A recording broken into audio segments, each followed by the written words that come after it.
ನಮ್ಮ ಶಾಲೆಯ ಹೆಸರು ಸರ್ಕಾರಿ ಪ್ರೌಢಶಾಲೆ ಬೀದರ್ ಬ್ಲಾಕ್ ಬೊಮ್ಮು ಬಜಾರ್, ಮೈಸೂರು ಉತ್ತರ, ಮೈಸೂರು. ನಮ್ಮ ತಂಡದಲ್ಲಿರುವವರ ಹೆಸರು ನಾನು ಚೇತನ್, ಸುಪ್ರಿಯಾ, ಸ್ಫೂರ್ತಿ. ನಮ್ಮ focus area fragrant river survey. ಭಾರತದಲ್ಲಿ ಸುಮಾರು 25 ಲಕ್ಷ ಟನ್ಗಳಷ್ಟು ಹೂಗಳನ್ನು ಬೆಳೆಯುತ್ತಾರೆ. ಇದರ ಮಾರ್ಕೆಟಿಂಗ್ ದರ ಬಂದು 15,000ದಿಂದ 20,000 ಕೋಟಿಯವರೆಗೆ.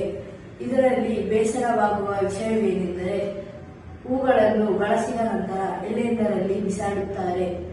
ಇದರಿಂದ ಪರಿಸರ ಮಾಲಿನ್ಯ ಉಂಟಾಗುತ್ತದೆ.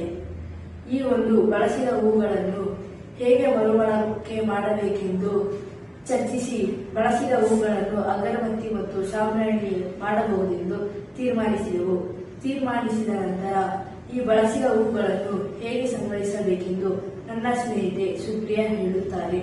ನಮ್ಮ ಸುತ್ತಮುತ್ತಲಿನ ದೇವಸ್ಥಾನದಲ್ಲಿ, ಮನೆಗಳಲ್ಲಿ, ಮದುವೆ ಮತ್ತು ಇತರ ಸಮಾರಂಭದಲ್ಲಿ ಉಪಯೋಗಿಸಿದ ಹೂಗಳನ್ನು ವಾರಕ್ಕೊಮ್ಮೆ ವಾಹನದ ಮುಖಾಂತರ ಸಂಗ್ರಹಿಸುವುದು.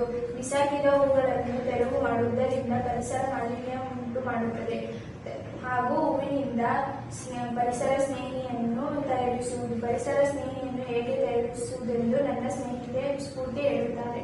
ನಾವು ಗಂಧದ ಕಡ್ಡಿ ಮತ್ತು ಸಾಂಬ್ರಾಣಿಯನ್ನು ಮಾಡಬೇಕಾದ್ರೆ ಫಸ್ಟ್ ನಮಗೆ ತ್ಯಾಜ್ಯ ಹೂ ಯೂಸ್ ಮಾಡ್ಕೊಂಡ್ವಿ. ಅದಕ್ಕೆ ತುಪ್ಪ, ಲವಂಗ, ಕರ್ಪೂರ, ಪಚ್ಚಕರ್ಪೂರ ಹಾಗೆ ಉಗುರುಗಳನ್ನು ಯೂಸ್ ಮಾಡ್ಕೊಂಡ್ವಿ.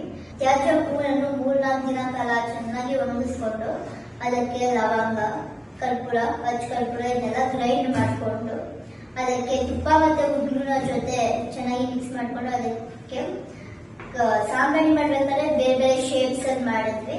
ಗಂಧದ ಕಡ್ಡಿ ಮಾಡ್ಬೇಕಾದ್ರೆ ಅದನ್ನ ಕಡ್ಡಿ ಜೊತೆ ಚೆನ್ನಾಗಿ ಉಜ್ಜಿ ಅದನ್ನ ಮಾಡಿದ್ವಿ.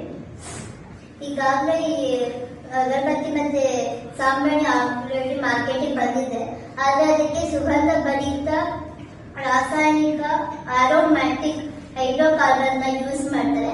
ಆದ್ರೆ ನಾವು ಅದನ್ನ ಯೂಸ್ ಮಾಡಿಲ್ಲ, ನೈಸರ್ಗಿಕವಾಗಿ ತಯಾರು ಮಾಡಿದ್ದೀವಿ.